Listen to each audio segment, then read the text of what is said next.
दोस्तों, मैं आपका भूपेंद्र नारायण सिंह मुआफी के साथ आज मैं गाली पुराण से आपका स्वागत करता हूं। खबर के तौर पर भी आज मैं आपको गालियों की गली में ही ले चलूंगा। सब माननीय मोदी जी की कृपा है। उन्होंने गालियों को लेकर इतना बड़ा ज्ञान दिया है कि गालियों की गली में चले बिना हम सबका कोई गुजारा भी नहीं है। उसी गली में जाकर हम सबको मोदी जी के गाली वाले ज्ञान का दीदार करना होगा। लेकिन वहां चलने से पहले मन तो थोड़ा स्थिर कर लीजिए। महात्मा बुद्ध की शरण में चले जाइए, जिन्होंने गालियों की गंदगी से बचने के लिए एक कारगर उपाय बताया है। और वो क्या उपाय है, सुनिए। एक बार भगवान बुद्ध किसी गांव से गुजर रहे थे।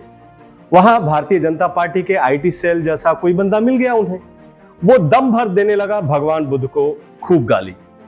बुद्ध महाराज परम ज्ञानी चुपचाप उसकी गाली सुनते रहे। वो बंदा गाली देते देते थक गया, सांस फूल गई बेचारे की। आखिर में उसने भगवान बुद्ध के पैर पकड़ लिए और कहा, मैंने आपको इतनी गाली दी, आपको गुस्सा नहीं आया?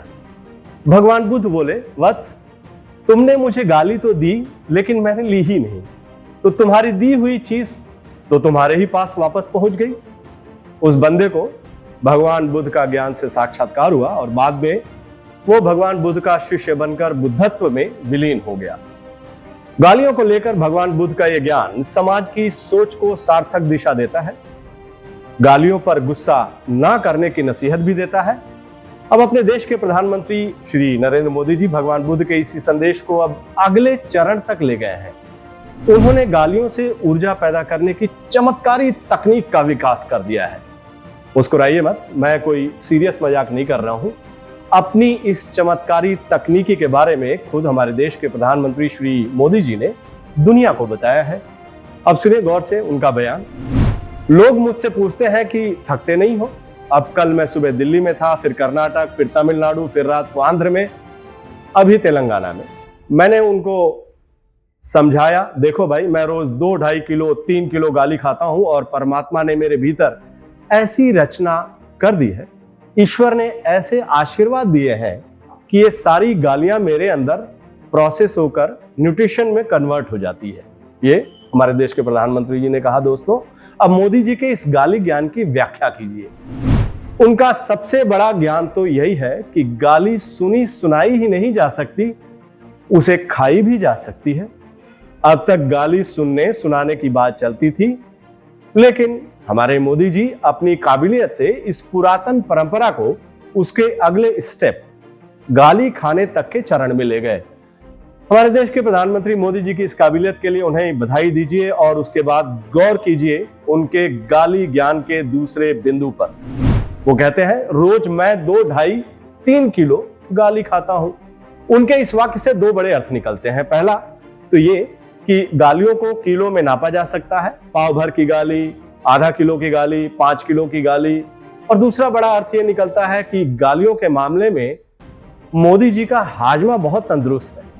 वो बिना किसी पाचक का इस्तेमाल किए रोज 3 किलो तक गाली खा सकते हैं और उसे पचा भी सकते हैं। मामूली बात नहीं है ये। रोज 3 किलो तक गाली खाना इंसानों के वश की बात नहीं है। आप इसके लिए अलग से मोदी जी को बधाई दे सकते हैं। गाली ज्ञान में मोदी जी का असली करिश्मा अभी बाकी है। दोस्तों, गौर कीजिएगा, उन्होंने क्या कहा है। उन्होंने कहा है, परमात्मा ने मेरे भीतर ऐसी रचना कर दी है कि ये सारी गालियां मेरे अंदर प्रोसेस होकर न्यूट्रिशन में कन्वर्ट हो जाती है। मोदी जी के चमत्कार को नमस्कार कीजिए। दोस्तों, उनका सबसे बड़ा चमत्कार तो ये है कि उन्होंने गालियों को न्यूट्रिशन, आसान शब्दों में समझा जाए तो अपने भोजन में तब्दील करने की तकनीकी का इजाद कर लिया है।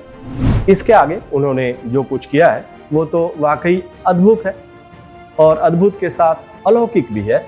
उनके शब्दार्थ का भावार्थ समझिए। उन्होंने कहा है कि परमात्मा ने मेरे भीतर ऐसी रचना कर दी है कि गालियां प्रोसेस होकर न्यूट्रिशन में कन्वर्ट हो जाती है। इसे भी आसान शब्दों में समझा जाए तो सीधा मतलब यही निकलता है कि परमात्मा को आशंका थी कि उनके इस बंदे को उसकी हरकतों की वजह से गाली पड़ सकती है। इसलिए उन्होंने गाली को पौष्टिक भोजन में तब्दील करने के उपकरण उनके अंदर पहले से सेट कर दिया था।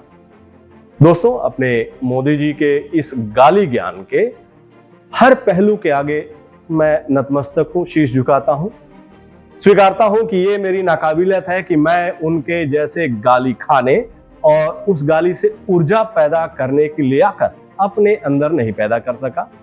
चलते चलते उनसे एक आग्रह जरूर करना चाहूंगा, हे महामानव, आप नित नई खोज कीजिए, गालियों से ऊर्जा पैदा करने का चमत्कार दिखाइए, लेकिन अपने पचड़े में हमारी जो परंपरा है, हमारे परमात्मा को मत लपेटिए। हमारी सभ्यता और संस्कृति में परमात्मा बड़े श्रेष्ठ और पवित्र आसन पर विराजमान है, कम से कम उन्हें तो बख्श दीजिए महाराज। नमस्कार।